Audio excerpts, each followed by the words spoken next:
What's up, everybody? Welcome to another episode of Fan2Fan. I am your friendly neighborhood host, Joseph, in a lot of pain. My back is done. That's what happens when you get old. That's what happens when you get old and you coach a bunch of 7 and 8 year olds at basketball.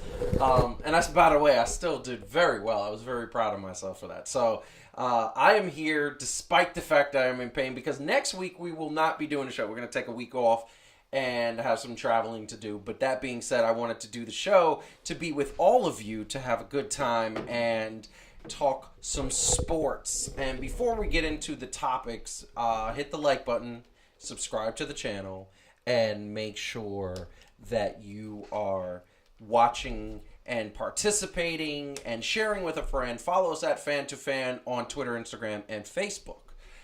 So we are going to talk some sports style. A legend having a sneaker and beginning a journey that locked up with a very lucrative business deal. We are also going to talk some Major League Baseball, the New York teams, and the LA teams still on top. But one of the New York teams doing a little bit better than the other team. By the way, the other team's doing great. But we haven't really given them their shine. We're going to give them their shine today. Also, we are going to talk the Lakers, because we can't stop talking about the Lakers, even though 2 weeks ago we said we weren't going to talk about the Lakers anymore. Well, guess what? We're talking about the Lakers again, because now in the news, and I got to say, I was actually pleasantly surprised about what I saw and read. We are going to talk about that. A few little instant categories. We got some new awards that came out. We're going to debate that. We are also going to talk about a statement from several players, coaches, former players. There's just so many things going on in the NBA world.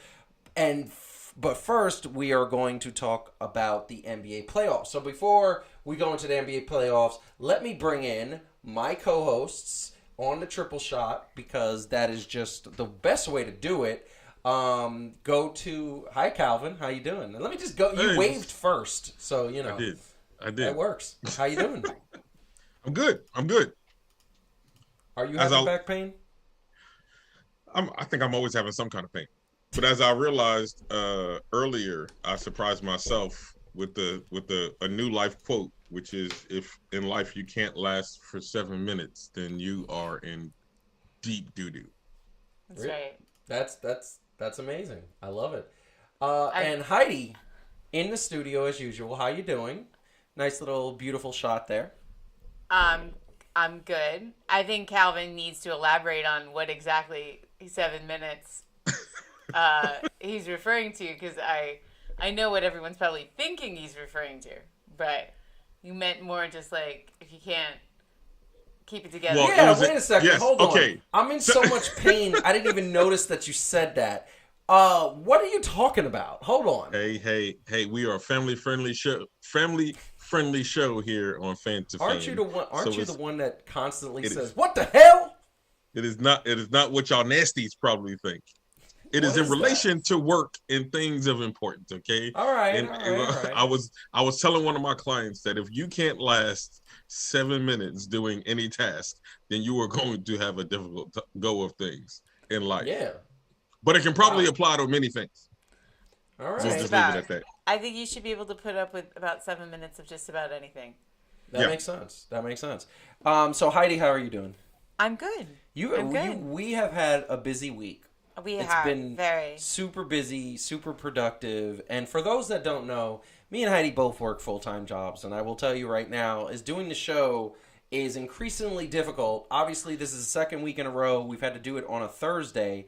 Yesterday, Calvin actually was the one who had to work late, and we all have full-time jobs. So, like, at night, it was hard to do it. So we did it to Thursday. Last week, we were the ones that, mostly me, we were just kind of crazy. And the week before last week we were in the city. We had to go into the office. The week before, it just so many things were happening, and I think that it was just kind of insane. So yeah, I would say that it's just getting increasing. But we are going to get right into it because it is a busy schedule, and we're going to hit on a couple quick points. But I will say the very first point that we're going to talk about, and it is very super important, is the NBA playoffs. And everybody keeps saying, why are you talking so much basketball, so much basketball? Well, I'm going to tell you why. I'm going to tell you because it is the NBA playoffs. And I think that the NBA playoffs are super, look, it's happening. It's happening to what is going on. It's what you can honestly say is an exciting thing. It's been so exciting. There's been game sevens. There's been down to the wire games. There's been like one or two blowouts. But the second round of the NBA playoffs are everything you wish they could be. I wish they would change, and I've said it a million times, I wish they would change the format so that we can get Memphis versus Golden State as the finals, or the Nets versus the Knicks as the finals, or whatever. Like, I want to see Milwaukee versus Golden State at this point, and we'll get to Milwaukee in a second, but this is how it's presently constituted. Phoenix has a 3-2 lead, and that was after being up 2-0. Dallas came back, played very well. Luka looked out of his mind. Phoenix won the last game. Now they're back in Dallas, and we'll see what they do there. That game is happening tonight. Golden Excuse State, me, sir. Actually, yeah, we gotta update me, sir. it. Did you say they won the last game? Phoenix won the last game, but they did more than win the last game. They won 2 in a row to tie it up, and then Phoenix won the last game. Now they're 3-2, going back to Dallas. No, I know. I'm saying, but you are understating the size of the butt kicking that Dallas took. No, it was a blowout. It was a trouncing. It wasn't even close. They didn't win. They whooped that trick. Yeah. And we're gonna get to, yes. No, you're right. You're 100% right. Calvin, what was that you were just doing? Please do that again. What was that you were just doing? That trick? You don't remember that from Hustle and Flow? I never saw Hustle and Flow. Here we go. We're gonna have a counter of all of the movies and cultural things that I never saw Hustle and Flow because he's new to this country. It's very nice.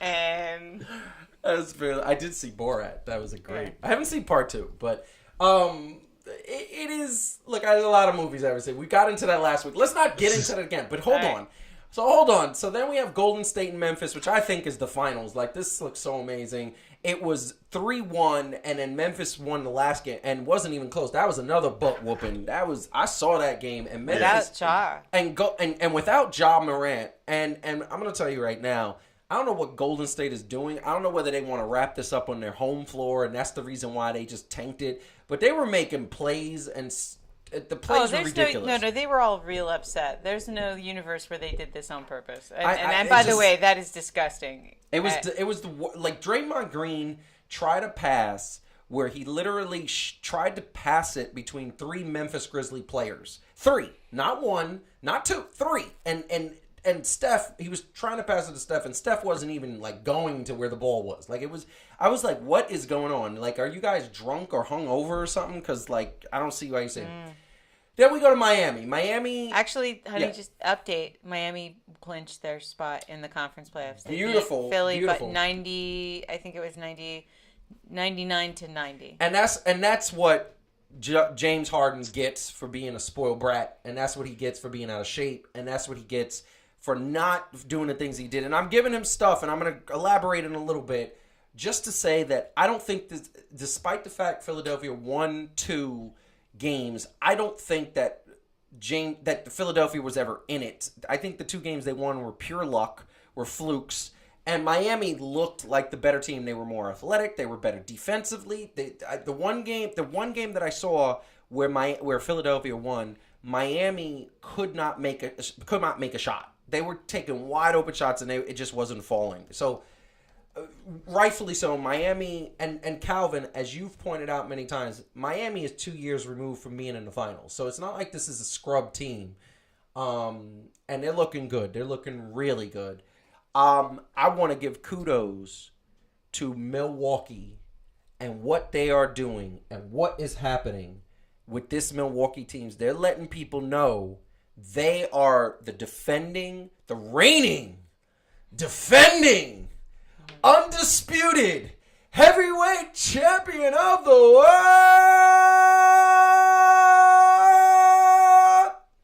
the Milwaukee Bucks. Now, I will say this. that it's going to be interesting because we're going to get the Milwaukee Bucks versus the Miami Heat. Those are the two previous Eastern Conference champions. That's exciting. Those are both very good defensively. And this is the thing that I want to put out there. I want to put out that Giannis Antetokounmpo is a beast. He is a beast. And Calvin, did you know that? Yeah, I mean, nobody ever doubted that Giannis was a beast. He single-handedly, and I mean single-handedly, beat the best defensive team in the NBA. Single-handedly. 40 points, 11 rebounds. I just didn't understand it. And I looked at that and I was just like, wow, like this is pretty amazing. Did it with a bloody face. And I want to just bring this up. We'll get back to the playoffs in a second. We're going to deviate for a second because JJ Redick put out a comment, okay? JJ Redick has been, I love his debates with Stephen A. Smith. Here's the issue I have with the old timers when they are shooting on us. We couldn't play in their era. Most NBA players in today's era could play in the era of the NBA. Most NBA players from the 50s, 60s, early 70s could not play in today's NBA. Now, I'm going to put this picture up to say this narrative, and I'm going to let Calvin comment on this. Giannis has a bloody eye. They were trying to stop the play. I was watching this game. They were trying to stop the play to get him out of the game to fix his eye. He waved him off and said, I want to keep playing. And finally, the ref blew the whistle because you're not allowed to because of the HIV rule. So, Calvin, JJ Redick said what he said. Giannis proving that he is that dude. Hold up. Before you let Calvin speak. Go ahead. Notice what JJ Redick said. The 50s, 60s, and early 70s. Yeah. I'm sorry. Does anybody think that was the time when everybody would... Notice he didn't go the late 80s or early 90s, right? Notice the decades he pointed out. Ain't nobody saying that people can't play with Oscar Robinson and, like, Bill Russell. Like, ain't nobody saying that. They're saying you can't play in the Jordan and Karl Malone era. I mean, come on. Like, did you skip over the decades that we're all talking about? Yeah. JJ Redick is a smart man. Yeah, because he knows that's true. JJ Redick is a smart man. Come on. He knows it's true. And I'm going to tell you right now. I want to point it out. I see your point. I'm just saying. I want to point it out. I've said it a million times.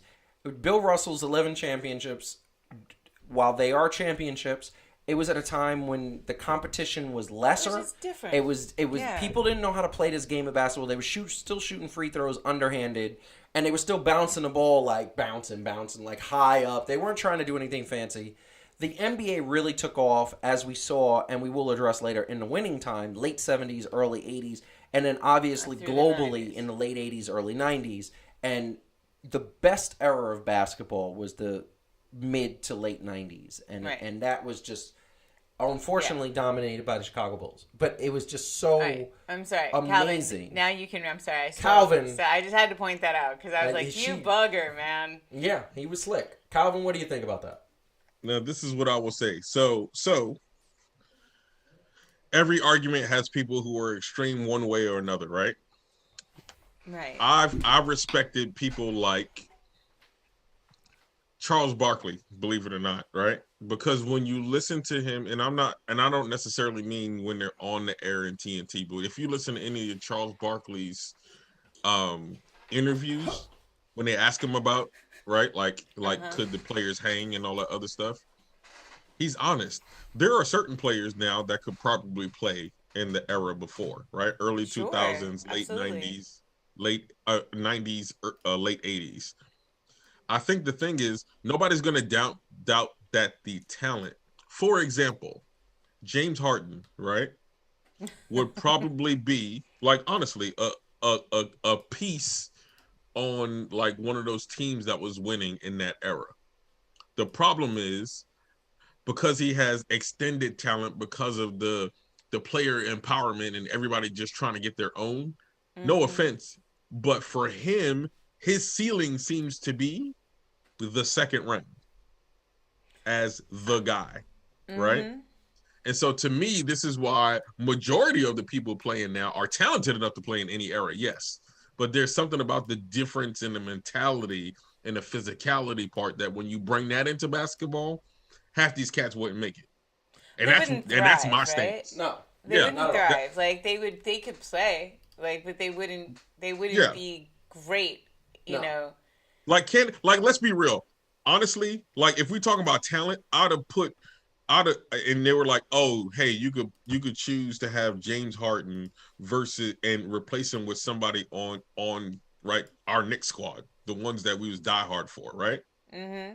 Would I have traded him talent-wise for John Starks? Yep. Yeah. Okay. Talent-wise, right? Talent-wise.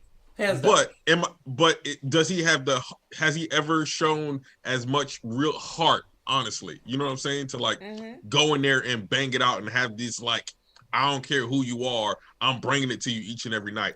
He doesn't never seem to have that. I mean, Harden is getting lit up right now for his performance in Game 6 because he took 2 shots in the second half. 2.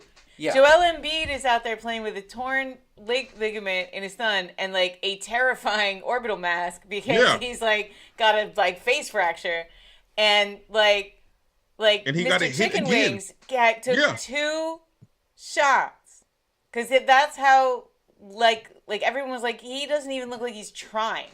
Yeah, no, like, it wasn't, and this is his passing. Thing.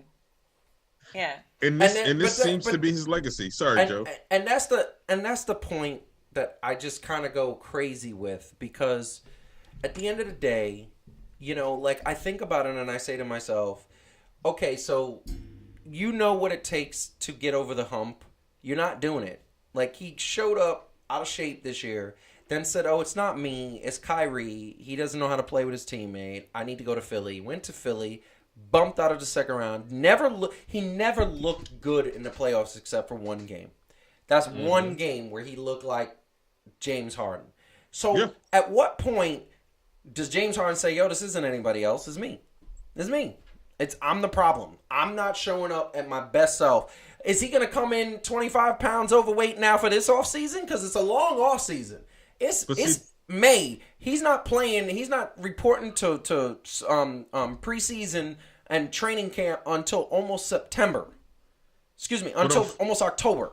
Yeah. Unfortunately, you know what's going to happen. And it just seems to be this pattern for him. He's one of those people that's going to be like, well, look at my body of work. It speaks for itself. And it's like, no, it doesn't. Like, you didn't win a chip. But that's the thing. He's talking about two different things. Yes, you won MVPs. Kudos to you, right? Like, nobody disputed those MVPs. Actually, he getting roasted, but I mean, he's actually getting roasted because of his actual body of work. Yeah. The majority of it during the regular season, right? It's doing all of this. I'm dying watching some of these Twitter things. This is my favorite one. Someone said, James Harden, even at his peak, appears to play with the urgency of a man filing a tax return. That was great. That is hilarious. I don't even understand how you could hear that and not want to do better. Like, I'd be so motivated. And you want to know why? Because there's people like Daryl Morey who will still, regardless of all the times that he fell short, will still pay this man. It's still willing to pay this man like hundreds of millions of dollars. Well, you know what's amazing? Some reason. You know what's amazing? Daryl Morey actually has a boss, right? He has the owner of the Philadelphia 76ers, and I'm sure the owner of the Philadelphia 76ers is not happy with what happened. He's not going to blame Joel Embiid, because first of all, Joel Embiid was that dude all year long, right? Yeah. Oh, yeah. And now James Harden comes in, is supposed to be the complementary piece to help him through it, and didn't get him out of the second round. And now what happens is you got to make a decision, not this year, but next summer. You got to make a decision. Are we going to pay you that much? No other team is going to pay him that much. No other team is going to say, here's $45 million so you could come and stink the way you stink. And unless he balls out, puts on a magician act next year. But and I'm going to say this, and then Heidi, I'll let you go. He can't ball out the way he used to. And you know why? Because he's not in shape. And that's why Kyrie was beating him in every practice, and it was well known that he was beating him in every practice. And Stoudemire called him out on it too. He's like, he wasn't in shape. He was Here's the thing, though, and this is the game. This is the Ben Simmons, James Harden, Kyrie Irving problem, right? Yes. Which is this whole like, well, unless you come back and ball out, and it's like, but everybody also knows that, like, for how long? Like, for how long do you ball out? Like I would, if it was me, like, I wouldn't trust it. If I was an owner, I would be like, no, we all know what you're capable of. All three of those men. Wait. Hold up. I need Arlene to explain why would people be body shaming me. I don't even understand that comment. That was rude. And Did you say body shaming? She said stop body shaming Joe. Because we were talking about Harden not being in shape. That's bull. What? That's the blaspheming that is. You know what, Arlene, keep watching because we got a little surprise for you in 2 segments. Oh yeah. I don't know. We got a little surprise for her in a couple seconds. Keep watching. Arlene. No. I have no idea. No, you done did it now. You done did it now. Come on. No. Now this is what I will say. This is what I will say, and it's not about body shaming. There are certain things in life that do require you to carry a certain level of physical fitness and aptitude, Hold on a second, right? Calvin, because I think you're making a reasonable point, but Joe just spit water all over the floor. Oh, Lord. Hold on. I have to... No, we don't have any paper towels. All right, use your shirt. Yeah. I mean, okay, but anyway, go ahead. Over the desk you were saying... Wow, this is horrible. You at least turned away from the equipment. That was good. I did. I was not trying to. Calvin, go. Go ahead. So there are certain just things in life that if you choose to do it as a profession or you have it at the highest level, it does require, right, a certain level of physical fitness and aptitude and things of that nature, especially given right how it goes. So when we shouldn't go so far as to body shame, but there is a certain reasonable expectation even within the exact person, right? Because we're not asking James Harden to be LeBron James. We are actually. No, we're not. All the 76er. Hold on.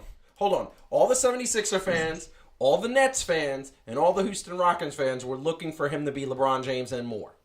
Well, no. Not LeBron in terms of talent, but LeBron in terms of like taking care of himself. I mean, technically, anyone can do that, right? You can't be LeBron, but you can be. I mean, careful. He should be able to do it. He's making $45 million. He's supposed to hire a nutritionist and stay away from these hot wings like Hot Wing Lou. And by the way, Hot Wing Lou doesn't show up out of shape. He showed up at Atlanta training camp ready. He just likes wings. He just likes wings. He's getting that protein. Listen, Calvin, we gotta. I want to get back to the. Yeah, no. I mean, so I'm like, it's not really body shaming. It's just holding to an expectation, man. Like you getting paid for a certain thing. Like you need to. Yeah. You need to keep it up. Like don't come in here looking like a fullback when you would do. and expecting to get paid. Right? No, but see, that's the point. My man, we know he's notorious for going to strip clubs, and that's fine. Do you? Have fun. But at the end of the day, when it's time to ball out, you can't be looking like Grimace. He was looking like Grimace. Came into training camp looking like Grimace with a beard. Like, it was just horrible. And you can't do that. You're getting $45 million. Like, yo, are you going to pay that money back now that you couldn't take your team to the promised land? No, of course not. The promised land? He couldn't take them to Disneyland. But the last thing I'll say is, and this is the thing. It isn't like he was chubby but trying real hard. And like it was also that like he lacked passion on the court. And this like going out like that in Game 6 with Philly, Philly hates him now. And by the way, Philly it takes very little to make Philly hate their own players. Like very little. You eat like a cheesesteak the wrong way and you're done. But this sort of like phoning it in. I mean, everybody's saying he was basically like walking the ball up on every offensive play and lightly jogging like back on every defensive play. Like you can't live that down. No, I mean, no, if no. I'm So- a Philly But then- fan right now, I'm so mad with the deal I've Calvin- been handed between him and Simmons. Calvin, Calvin, go. But we got to get back to the All right, playoffs because let's this get- is I'm just- way off topic. No, but- my last thing is I get that they would be upset, but why are they surprised? Why is anybody surprised? You know why? I'm going to tell you why. Because it was very obvious that he wanted to go to Philly. So if you want something, you would think when you got there, you would have put the work in to show that you actually wanted to go there. That's perfectly fine. It's not true. But this is the bottom line. We have a playoff that's going to be Milwaukee and Miami, Golden State and Phoenix. That's the top 4 teams. That's right there, the top. That's the top. Excuse me. Boston was number 2. So it's really the top. They're still. Oh yeah. Boston was still playing. Yeah, but see, Boston had no business being there because Boston, bunch of scrubs. Anyway, oh my lord! No, Calvin, don't take that's the bait. emotional. Don't take the bait. No. That's emotional. I get it. I don't like any Boston team. Okay, I don't. Okay. Don't take the bait. All right, I know. I'm He just knows he's saying. wrong. I know you are Jason Tatum's #1 fan. I Okay, get it. I probably am. That's fine. Nothing that's being said is true. Yeah, all well, right, yeah, so well. let's just all settle down. Yeah. Not a single element of that Fair is enough. accurate. That being said, it is That's a why we love you on the playoff show, that's Heidi. shaping up. What I think we could say from this playoff that's shaping up to be amazing. Giannis Antetokounmpo is that dude. He is that dude who could have played in any era, including the mid to late 90s. Does anybody disagree with that? I think he's got the same injury that The Rock got while working out in the Iron Paradise. And he tasted his blood and said, that's right. good. Mm-hmm. And JJ Redick sidestepped a bunch of stuff. Like, Yeah, he he was did. just like, oh, the 50s, 60s, and 70s. Didn't even mention That's the 80s, right. 90s. Okay, because basketball, that was when basketball was the toughest in the 80s and 90s. You used to get clotheslined, and they were like, I ain't seen nothing. I don't know what you're talking about. Yeah. And He's that was cute. very proven. Now, I just want to put something out into the universe for those out there. First of all, hit the like button, subscribe to the channel. Like us at Fan2Fan Show on Instagram, Twitter, and Facebook. I want to put something out there in the universe really quick because this story's still kind of developing, so we'll talk about it in 2 weeks. But it was said, Mari Stoudemire was on all the circuits this morning. He is no longer a Nets assistant coach. Talking about that one of the reasons why he left was because he feels that certain players don't have the dedication. Kyrie. And he was asked essentially what, did Kyrie not being in the lineup hurt them? And he said, yeah, we didn't have any type of chemistry. We couldn't get any type of lineup. He defended Steve Nash, which I thought was totally unwarranted. I thought that Steve Nash should have been fired. He can't coach. And forget about the fact that he has not had a chance to coach a whole team and a consistent team. The fact that he keeps not using his young players in the playoffs, the fact that he keeps not using Blake and Marcus Aldridge when clearly you're getting out-rebounded, and that's their answer, and he just doesn't want to do it. The fact that Andre Drummond's sitting in the fourth quarter, just sitting on the bench, says to me Steve Nash does not understand this team and is not trying anything new. He's just going with Kevin Durant, iso ball, which never works in the playoffs. That being said, we're going to move on to the next topic. Because this topic, I do believe there's going to be some words. Kyrie's going to come back. In the next week and a half, Kyrie's going to be like, well, I don't know what he's talking about. I was available, but the city wouldn't let me play, and it's clearly my fault. When clearly it wasn't his fault. He should have made the sacrifice, got the shot back in October, and maybe the Nets would be sitting right there with the Milwaukee Bucks and or the Miami Heat. But they're not. So, bottom line, Nets are poo-poo. We're going on to the Lakers, another poo-poo team. But in a fun way, because Jeanie busts, and we're going to get to Winning Time. And for those out there who have not seen the show Winning Time on HBO Max, Heidi, what did you think of that show? It's amazing. One of the best shows, forget about sports shows, one of the best shows I've ever seen. Jeanie Buss had this comment to say recently.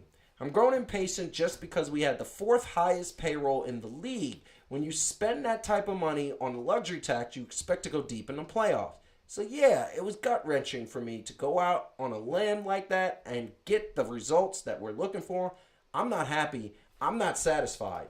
And one of the things that you got to understand is she also went on to elaborate that she understands that the fans are frustrated, and she shares their frustrations because they should have gone farther.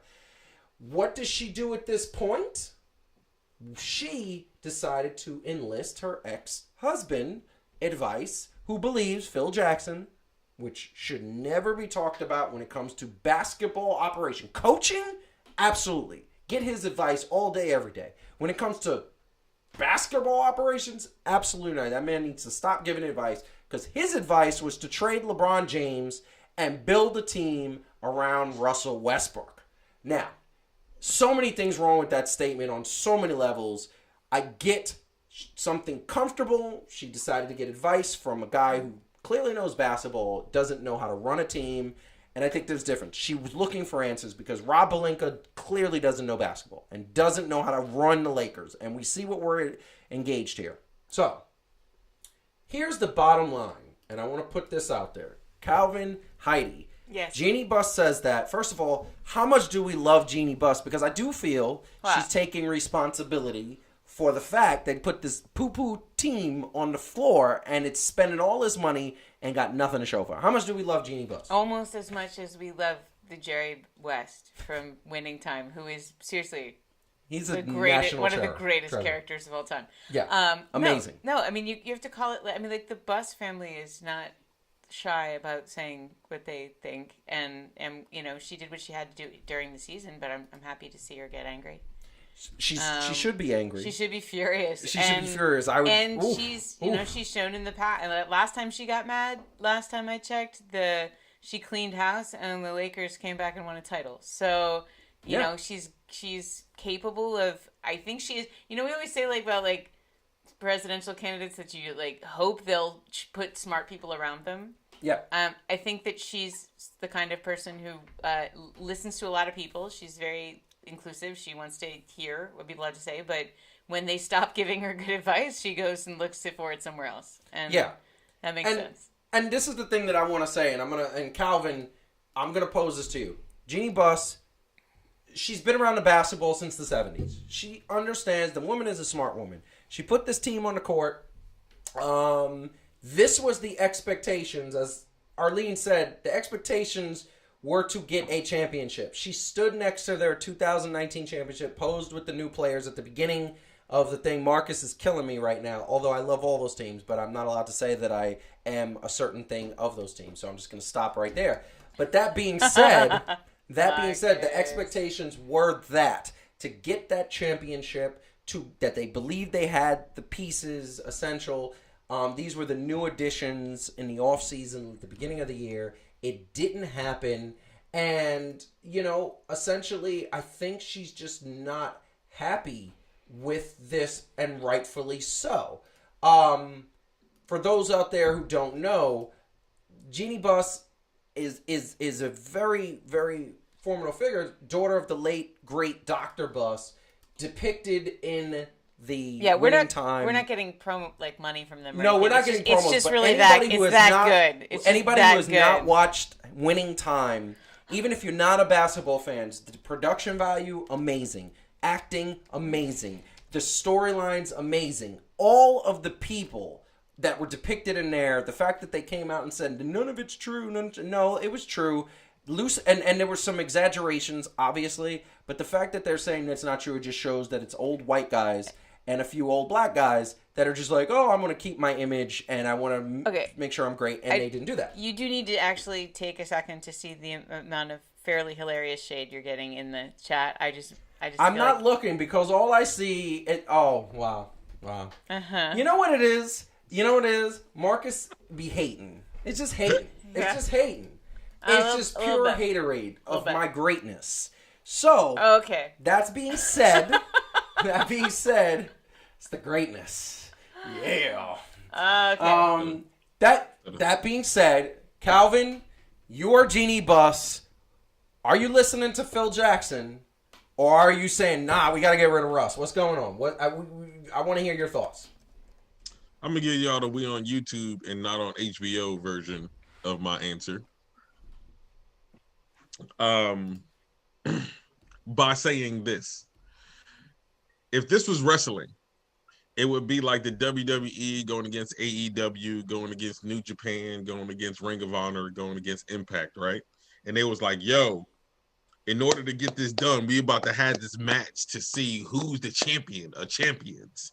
And the WWE brought out Currently, we're not talking about like, oh, this is, and they currently brought out Hulk Hogan, The Undertaker, Kane, Goldberg, and who else? Who else is old? Ric Flair. There you go, Ric Flair. And to currently, right? Mm-hmm. And then they lose, and then they go, yo, we don't understand how we lost. We got legends. Because there was legends a while ago. Here's the deal, okay? The Lakers is old. Yeah. And they living off of what they used to do in the 80s. Showtime is a great show. That show is a great show about what they used to be. Right? Yes. And what Yeah. Here's why the Lakers aren't going to be great again until they get somebody that has a mentality like Kobe. Kobe never rested on the fact that it was the Lakers, and well, he did say we're the Lakers, so why should I have to do whatever? You need to prove that you are here for that. But like they rested on their laurels because what did they put together? Jeanie Buss has Phil Jackson, who used to be good, Kurt and Linda Rambis, who were old as sin. Rob Pelinka don't know what the hell he's doing. And they don't have anybody relevant to today's thing that she's not like super buddy with. You know what that reminds me of? Is she really a McMahon? That's what she could be. I love her. Seriously. I love Jeanie Buss herself. And she's kind of cute. But Well, anyway, I just think it's sort of funny. Like, you have all those old guys, right? So here's the problem. You had one old guy who actually was still balling out. And he was surrounded by these other old dudes kind of going, it's like Cocoon, but like only one of them was like the one who had gotten like the energy, right? And they're like, come on, all the other old people, we can still do this. Except like really just LeBron could still do this. And then you have AD who just I think sneezes and hurts himself at this point. No, he coughs and he hurts. Like you know like and then Russ, who I mean like a lot is I'm not gonna join on the like crap on Russ Westbrook bandwagon, but clearly, like at minimum, these things were not working. Here's the way they should have constructed this team. Okay, you should have Russell Westbrook be the ball handler and LeBron be the scorer, or vice versa. And the reason why you can't do the vice versa is because Russell Westbrook forgot how to shoot.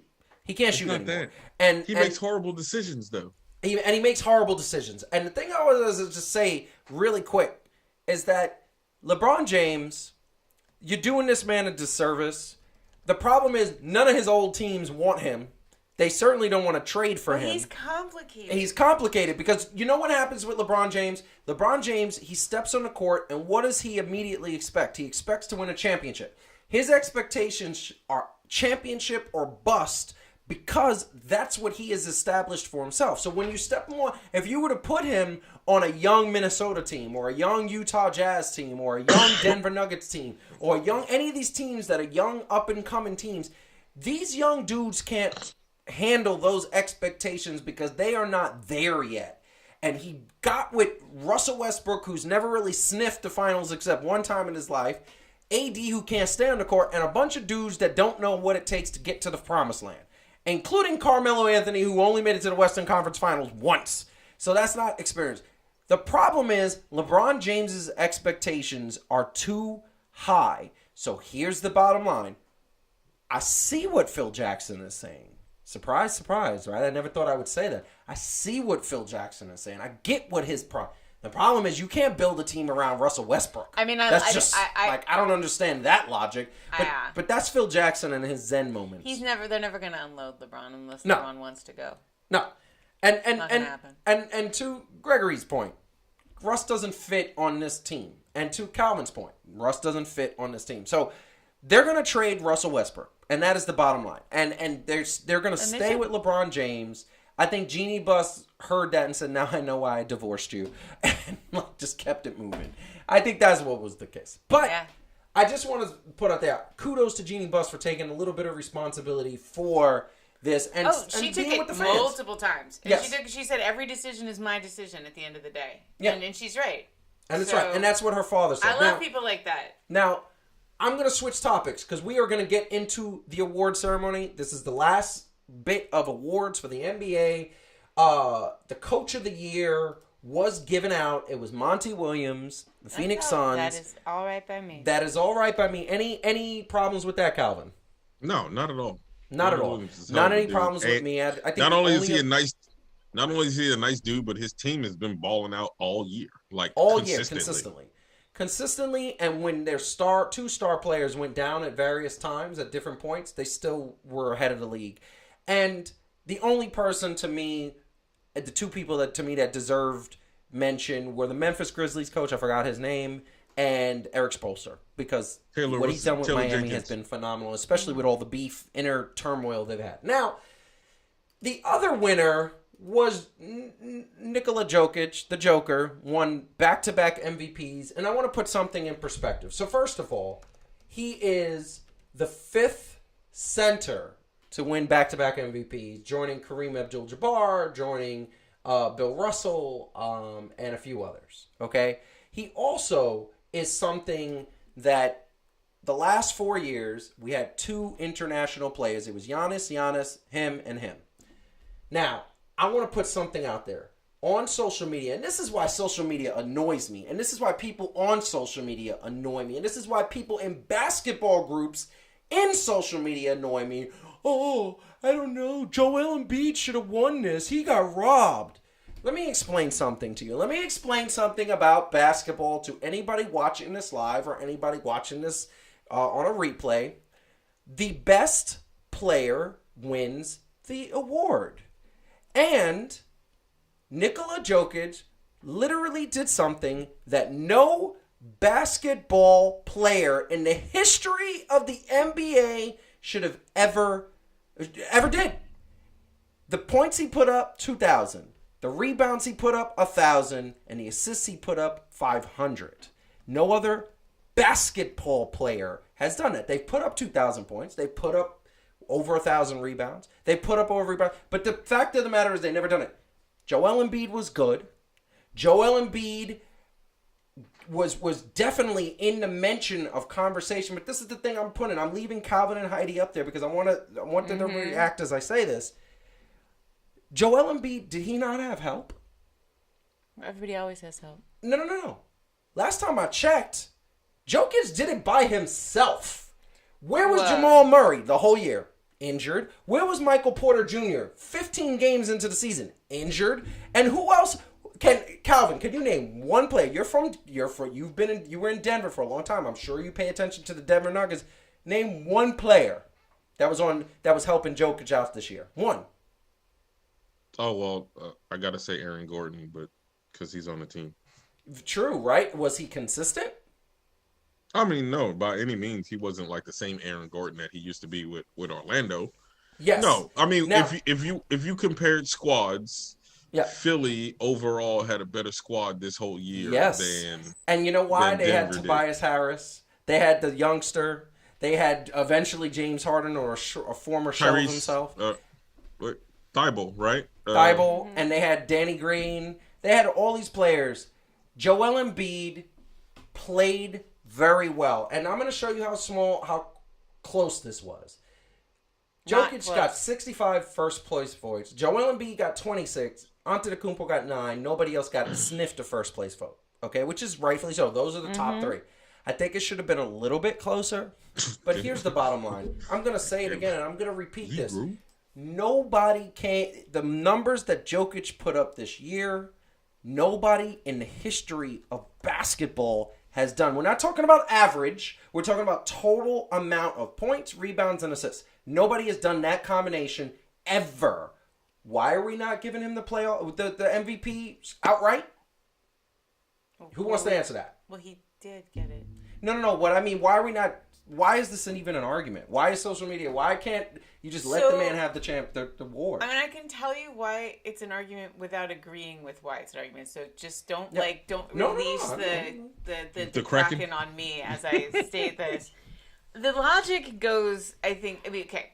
So what is the MVP in any given year? It certainly isn't the best. We can all agree it's not the best player on the best team. Correct. Right? Because that's arguably that's the MVP of the finals, right? So, of the playoffs. So, nice. But it's not the best player on the best team, but it's also I think people want to say, if you only took your team to the first round and frankly didn't do particularly well, No. shouldn't that? No. Let me just finish. I'm just saying. People no, want to say like that they.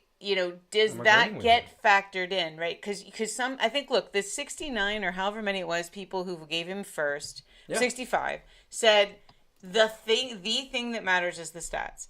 The 26 who gave it to Joel Embiid said another thing that matters is how far how winning your team is in terms of how far it goes in the playoffs. I don't agree with that, by the way. I'm just saying that's the other logic, that if your team hits a ceiling and you can't get past it, should that kind of be held against you? And I think that's what I 26 people did. I love everything you're saying, and Calvin, I'm going to let you answer this, but I love everything you're saying. For Gregory, I'm speaking directly to Gregory because he put Shaking My Head, his impact was minimal, top 3 players all time. I want to just explain something to Gregory. And Gregory knows basketball. He's been watching just as long as I have. I know the man. He knows basketball. If Joel Embiid goes down and doesn't play, where are the 76ers? You think the 76ers are going to drop in the standings? I don't think so. I think they had James Harden second half of the season. I think James Harden would have benefited by the fact that he doesn't have to share the ball. Now he could just ball dominant and ball hog, right? They had Tobias Harris. They had Danny Green. They had all these players. Thibault, all these players. If Jokic gets injured, the Denver Nuggets are a lottery team. They are effectively the Orlando Magic with Gordon. That's who they are. Because once again, I dare somebody please right now, Gregory, anybody else who knows basketball, please name the second best player on the Denver Nuggets. And it wasn't Gordon, believe it or not. Gordon wasn't consistent enough to be the second best player. And we don't know the second best player's name. I don't watch enough Nuggets games. I'll be totally honest. If Jokic goes down, this team is a lottery team. It's a lottery team, and it's probably a top 5, top 6 lottery team. And that is that automatically makes you the MVP. Most valuable player. Well, okay. Boom. I will just say. End of argument. Okay. It's a wrap. And scene. But I will say, you could make the argument that a lot of teams would become lottery teams without their single best player. I think there's a lot of teams that would crumble without their it happened to the Nets. Their dude. Interestingly, didn't Lost happen. Kevin Durant. I just want to say, interestingly, didn't happen to the Grizzlies. No. Anyway, no, because the Grizzlies have that. Settle down. Hold making on. a point. The Grizzlies have the Detroit Piston mentality from 2005 when it was Ben Wallace. They got no All-Stars. Right. Grizzlies are good. I think the issue is, Calvin, you said it in the chat, right? It's a regular season award. That's what the MVP is supposed to be. It's about what you did in the regular season. That's why we have an MVP for the playoffs, right? So it's supposed to be distinguished. And I think that it's not really clear enough. Nobody watches the damn Nuggets. Yeah, he's making me laugh like he's cracking me up. There's just also not enough hours in the day. Do people in Denver, even in Colorado, do they watch the Nuggets? Yes. Calvin? Yes. Of course they do. Did you watch the Nuggets when you were there? Yeah. Maybe not. How many teams are you fans of, Calvin? Whoa, sir. The pot calling the kettle. I know. I don't know. Glass house is stoned. Are you asking me in the 13 years that I lived in Colorado if I watched the home team play games? I don't know. Yep, I even went to some of them. That's beautiful. I love it. Okay, that's great. So Calvin, give us your answer on all of this. I want to hear your take, and then we got to move on. And this is the part that Arlene's going to pay attention to because we got a little surprise for her. Okay. Here's the downside of basketball, right? You can look at numbers, and they do sometimes tell a story, right? Russ Westbrook won because he averaged a triple-double for the whole season, yet and still, right, the team was still in 6th. They were 6th place when he won the MVP.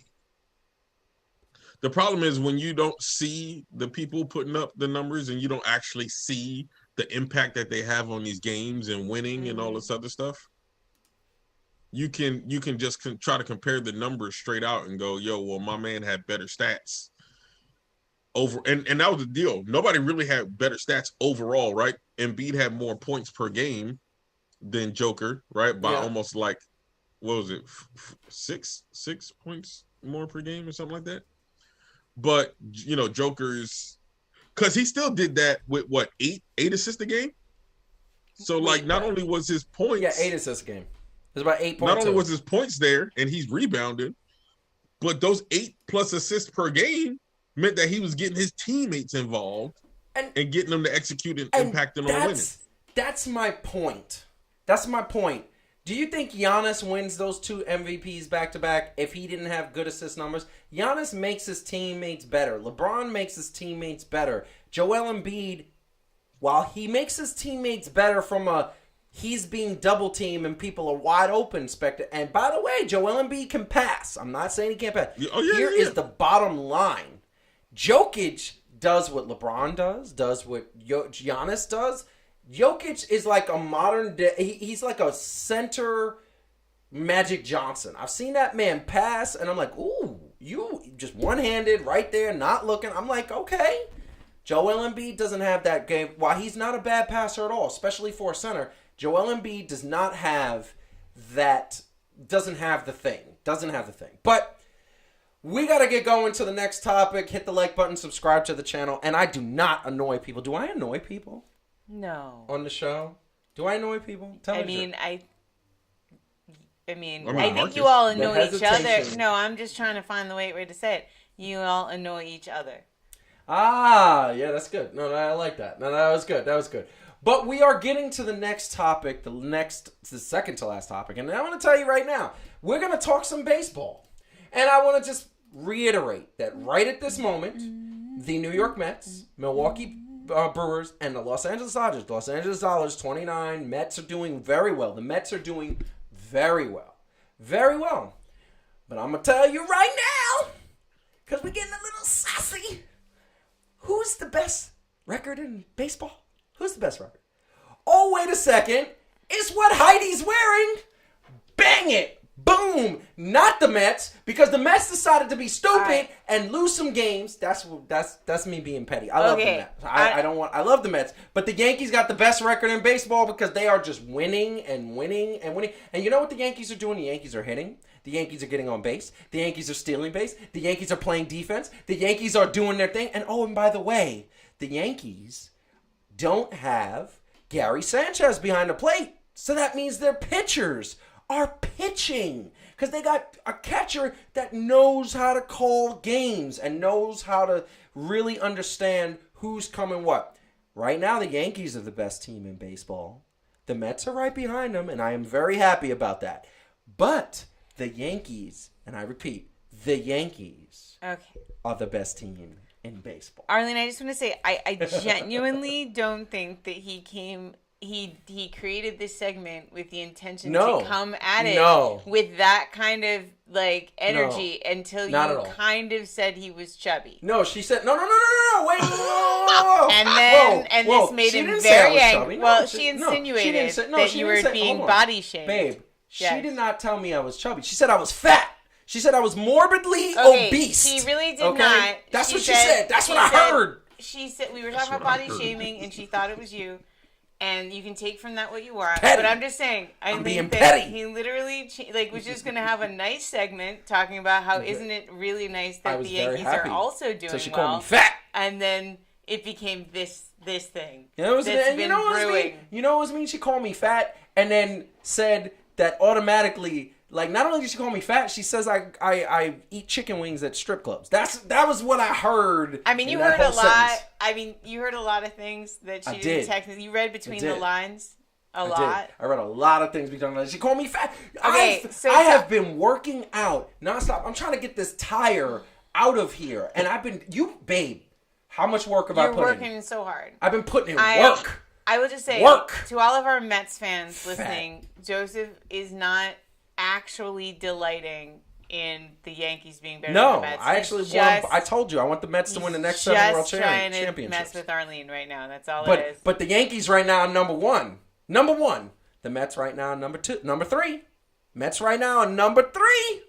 behind the Dodgers and the It's like Yankees. Calvin, Calvin, what do you Yes. think? What do you think, Calvin? I feel like we could celebrate what both teams are doing without having to compare.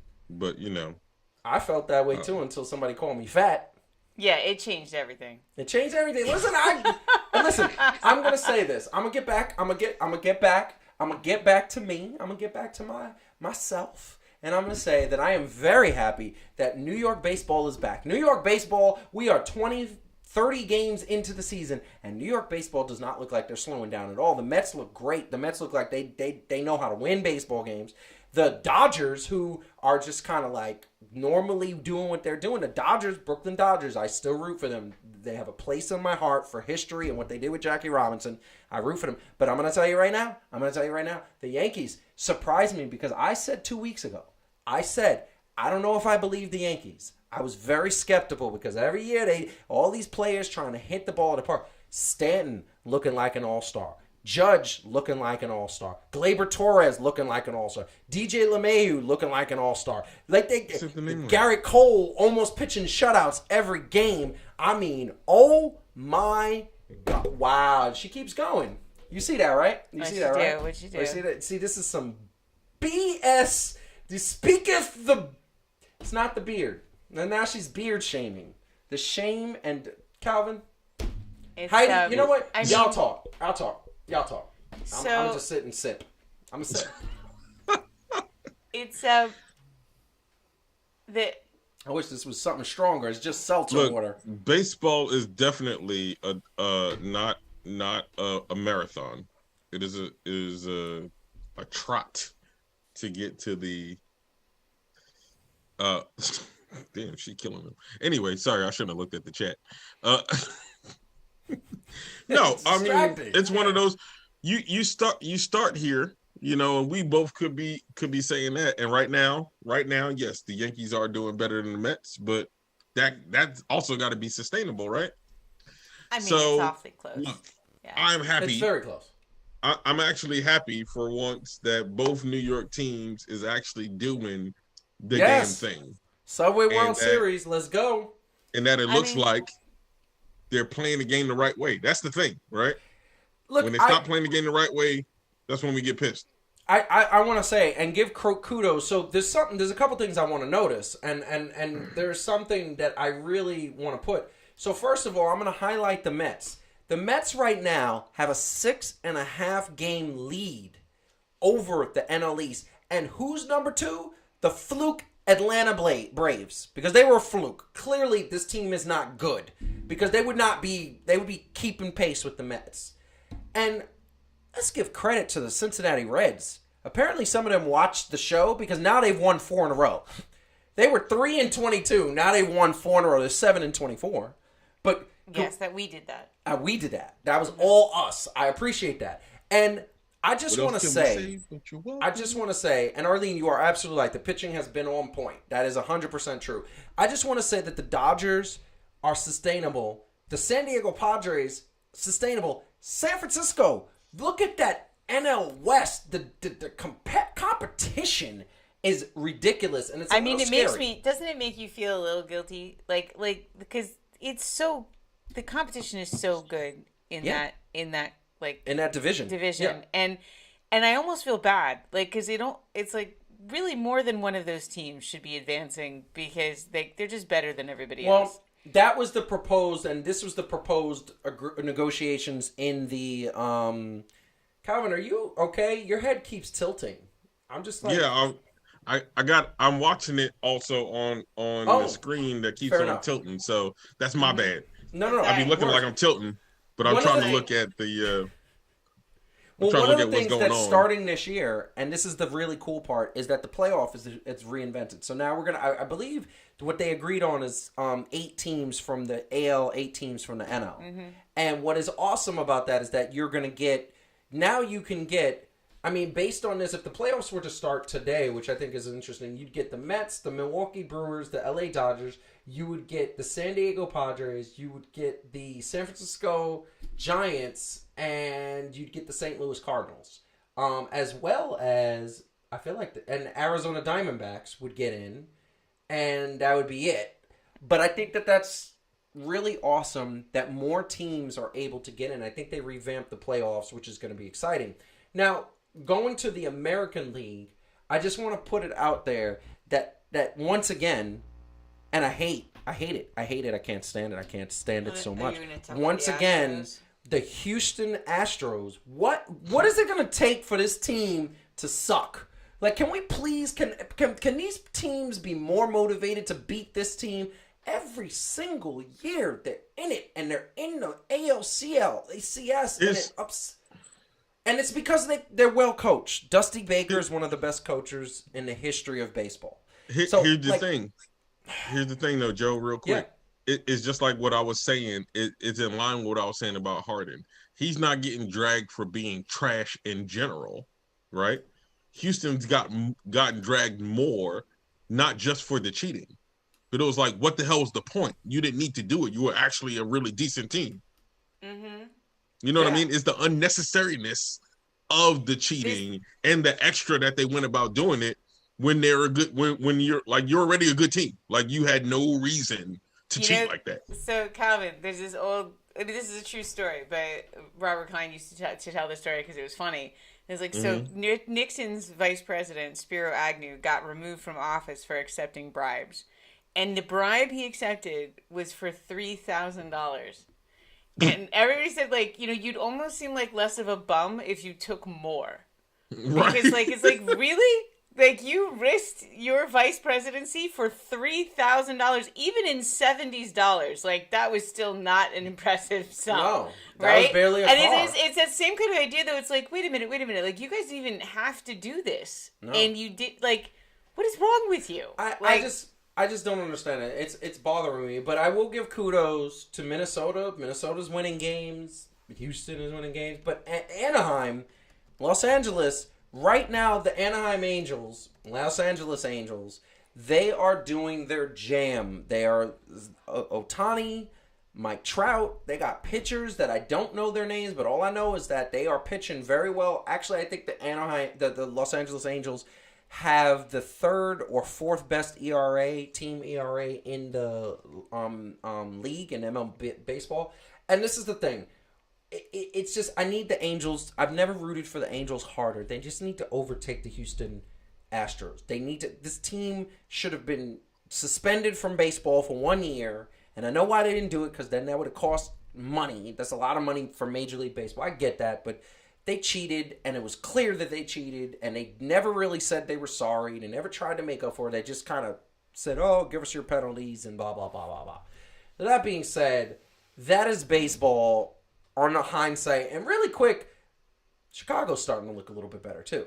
They are, in the last 10, I believe it is 8-2. They're starting to play well, too, Chicago White Sox. So they were a good team last year. But I want to just say kudos, and really quick, with my single camera, the Yankees are number one, and they deserve it. So, all right. Sorry, Arlene. We're going on to the last topic of the night, where we are going to make sure to hit the like button, subscribe to the channel. We are going to make sure that it is, let's go.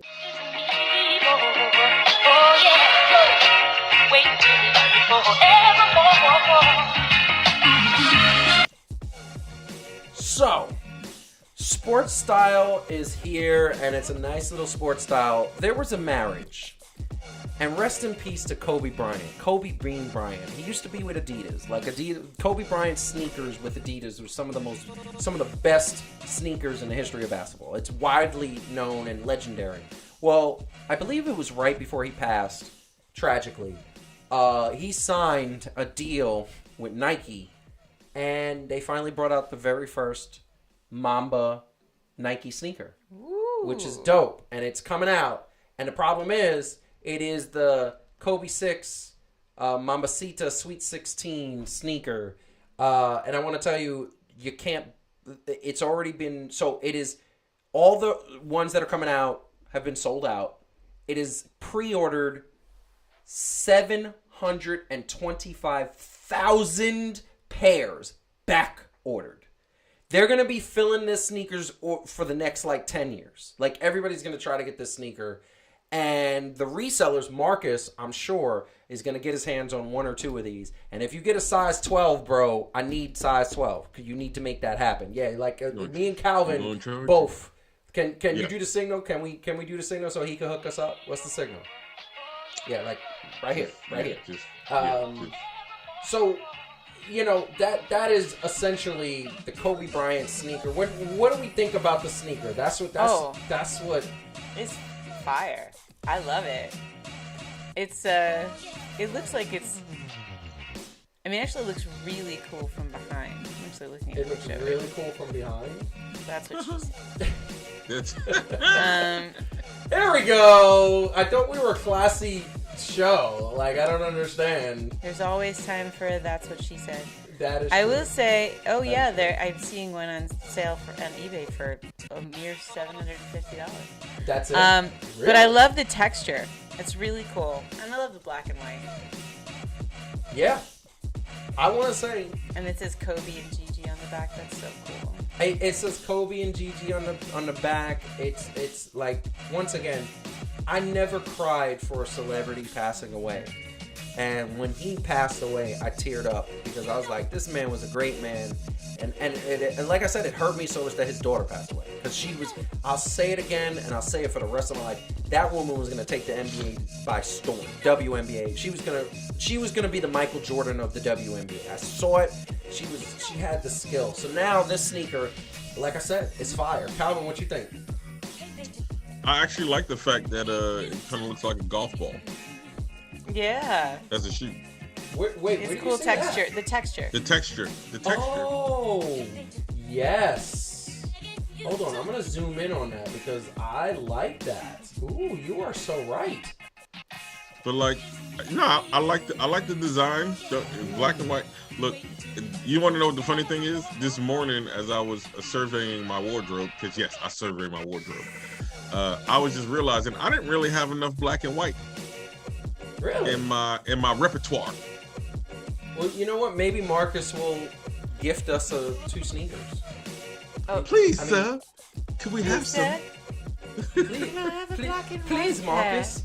Please, can you please gift us some sneakers? We would love to buy some. He's not gonna gift you a damn thing. He doesn't have to gift it. He can sell it to us. Well, that's not. But I think he needs. He needs to do the work because I can't do the work. I don't have the time. He's gonna have to gift Calvin. He's gonna. Yeah, I'm trying to come up.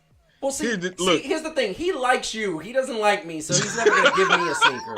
He'll give you a sneaker. He loves you. To me, he'll be like, nah, that's double charge, bruh. He's gonna find you a pair of Shaqs. Yo, listen, weren't we supposed to get him a pair of Shaqs? You can't find them. With a Shaq soda. With a Shaq soda. Yeah, I can get you Shaq soda. That I can get you. And I can get you like Papa John's. But I can't get no Shaq sneakers. You can't get them anymore. That's the truth. And next week, in 2 weeks, I want to do a segment really quick because we found out how many businesses Shaq owns. It's all ridiculous. Of them. He owns everything. Yeah. My man owns clubs. He owns car washes. My man owns several fast food, like dozens of several fast foods. It's like several of those exist just to feed him, though. Several of those franchises are just his personal franchise. But you know what he said, right? Like legit. Most of those businesses, or if I'm not mistaken, I know it's most of them or all of them. Every business that he owns or that he's a part of is like stuff that he uses. Like he talked about being a part of Ring. Right? Like he talked about, he had his house and he called him around. And of course, because it's Shaq, right? They were trying to charge him an exuberant amount. Wait a second. And he went to Ring and installed it in his house and it worked. And he was like, hey man, like I want a part of your company and I'll be the spokesman for it. So I love that. And I'm sorry I got a little distracted, Calvin. That is a great point, and I heard everything you said. But I'm sitting up here thinking that when Arlene put in the chat, you fill up the whole frame. Oh, boy. I thought she meant that I need to take the sneaker and make it zoomed in so that people could see the sneaker, what we're talking about, right? That's what I thought. That's what I was like, she wants us to zoom in because she can't see the sneaker. Oh, yeah, no, it wasn't you should fill up the whole frame. It was you fill up the whole frame. What? See, why? There's 2 people you personally shouldn't mess with because they get your goat. You know what? I'm gonna tell you Arlene, right now. I'm gonna tell you right now. And then Marcus. Like, why you listening? I'm gonna tell you right now. I have to live with this, people. I'm gonna have to live with what happens after. I'm gonna tell you right now. It's about to be on. The Lord. war has started. They shot fire across my bow, and now. Why would you say these statements to give them more ammo? I'm just gonna say this.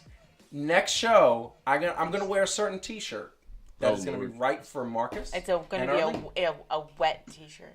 That's what it's gonna be. Oh so you Lord! can show off all the work you've done on your. I'm not there yet though. I still got more to like pump it out. Like I do. You want to pump it out? Anyway, bottom line is. I'm third wheel to what? What is going on? I don't know what's happening. Listen, bottom line is we believe that the sneaker is fire. Correct? Of course, it Yes. wasn't going to be anything less.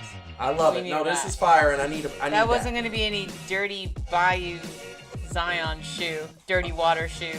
That is a really bad shoe. Fog water shoe. That is a really bad shoe, and look, Zion shoe, number 3 sneaker in the market, apparently. Yeah, well, people have children. Yeah, I know, right?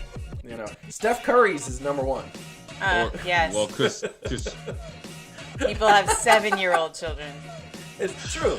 I can't. Do you know, it's getting to the point where I actually sort of want Golden State to lose just so I don't have to keep hearing about, like, how Steph Curry is the next coming of Christ. Like, I'm so weary of it. This is where... Also, I don't have a shirt.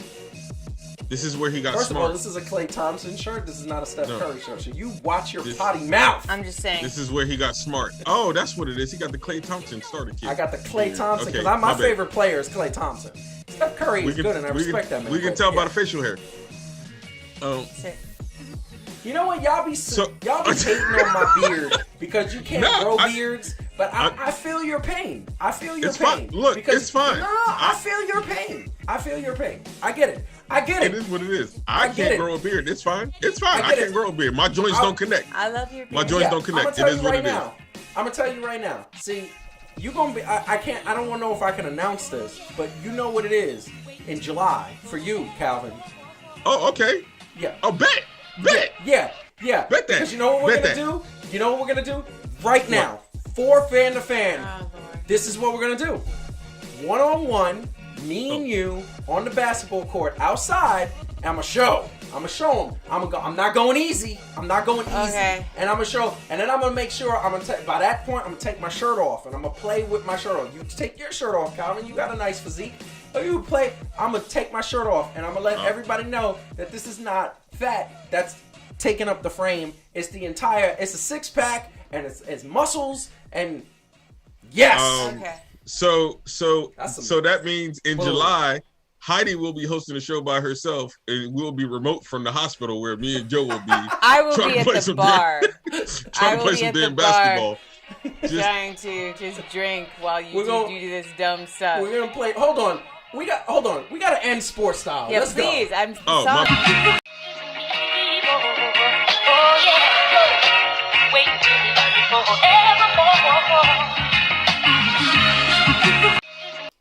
Boom. All right. No, I was just gonna say, you want to know why Steph Curry's shoe is probably selling, and I'm not even trying to clown right now. The kids. Well, no, not only that, he's actively probably one of the only people with shoes that address the fact that a lot of these shoes with kids don't really sell or market to girls at all. Yep. Whoa. I didn't remember know he was called out. Well, in a roundabout way, he was called out by a girl. No, there's not a lot of shoes in that, like they even make in girl sizes and things like that. Now. So I want to say really Calvin's quick. point is they do now. No, I understand that, but no, it may be true, and maybe back then he didn't. You're right. I get it because now, I mean, first and foremost, girls can wear whatever color they want, but now they do have the pink Sesame Street shoe along with the red, the blue, and the green. So, but. Yeah, no, I get it. I think the genius thing, sell shoes to people whose feet change sizes every 4 months. Yeah, that is where the money is, homies. But here's my thing about that real quick, and it wasn't about the color wave or whether girls can wear that, because I don't believe that colors are limited to that. It was just that he actually, when he was making the girls' shoes, he was making them with the encouraging thing towards the girls, especially playing basketball, because we know how it is, right? Like they have to kind of settle to wear a dude's shoe because they can get away with it. But he was actually marketing when he was making those shoes for girls playing ball. So I love it. He capitalized on that. No, he did, and that is the truth. But Heidi, I'm gonna let you go first because every time Calvin goes first, he just now I gotta say something inspiring. Oh man, you wanted the spot. Hope you all find Jesus in your heart and stuff.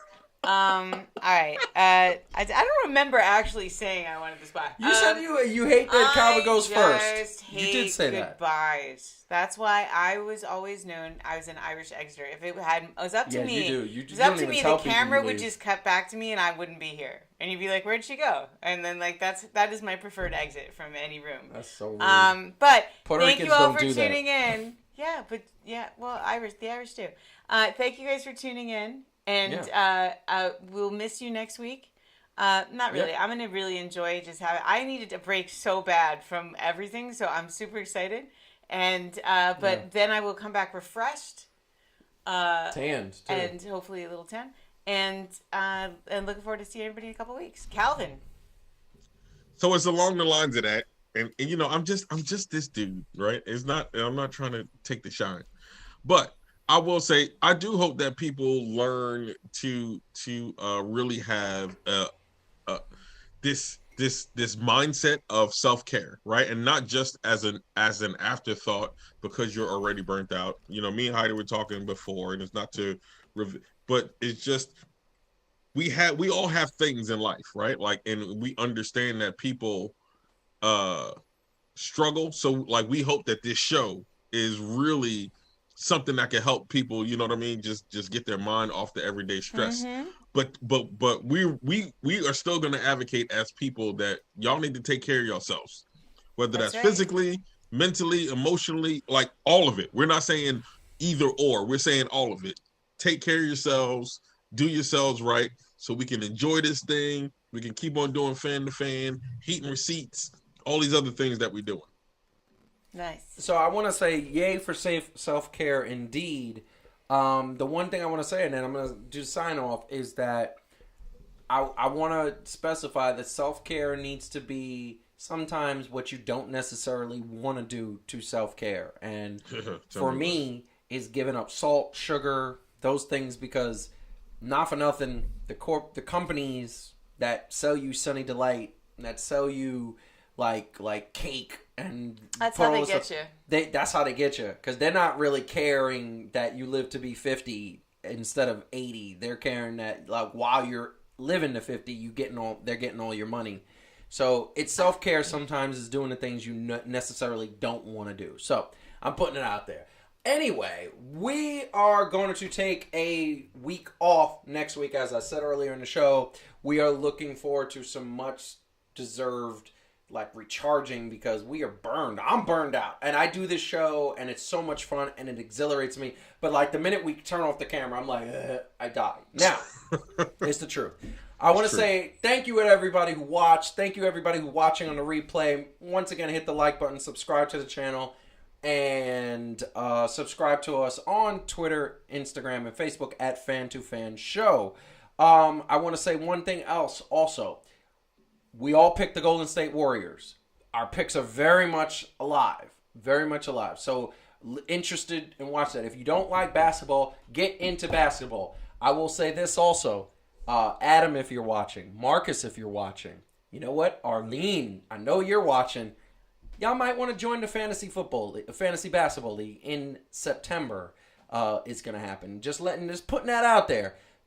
It will be fun. So, that being said, we'll see you next in 2 weeks at Fan2Fan Show, and we will be ready, willing, and hopefully we'll have an NBA Finals by then. You know, that should be very interesting. So, until next time.